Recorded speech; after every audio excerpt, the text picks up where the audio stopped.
šta je bilo? Biću prevrštena na novu mašinu, super Boeing, fantastična moć uzletanja i bit ćemo zajedno mnogo češće.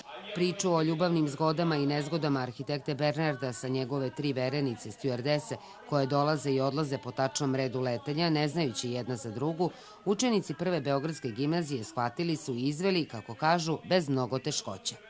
Nije mi bilo toliko teško, zato što sam i takav po prirodi, ali to su mi sve pomogla ekipa moja, sjajni produkcija, režiser, tu ljudi koji su nam objašnjavali kako da se glumi i sve, tako da nije bilo toliko teško. Bilo je naporno, naravno, ali mi sve to radimo s puno ljubavi, tako da ništa nije problem. Pa malo smo dodavali, iskreno budem, i naših fora. Nismo se baš držali teksta, ali naravno to je tekst kao jedan kostur koji moramo da, jednostavno, da se držimo njega.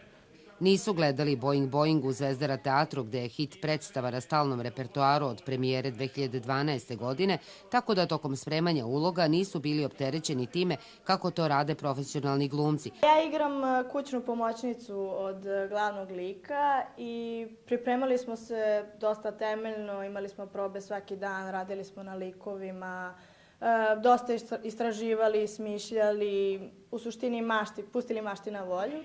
Reditelj predstave je Stefan Petronijević, bivši učenik Prve Beogradske gimnazije, sada student režije. Za komad Marka Kamoletija, koji je u svetu do sada premijerno izveden više od 200 puta, kaže da je u njegovoj režiji zadržao svoju originalnu formu vodvilja. U suštini ista je, samo smo malo modernizovali da bude prikladnija današnjoj publici, današnjoj omladi. Meni je lično to malo bilo teško, jer ja sam zaljubljenik u melodrame i nisam ljubitelj komedija, tako da je tu malo meni lično bilo teško i kad sam čitao tekst i obrađivao i smišljao predstavu, ali ne znam, smislio sam sve. Po mišljenju žirija i publike bili su bolji od 12. Beogradske gimnazije koja je izvela Antigonu i gimnazije Sveti Sava koja se takmičila sa autorskom predstavom Moj način na moj način.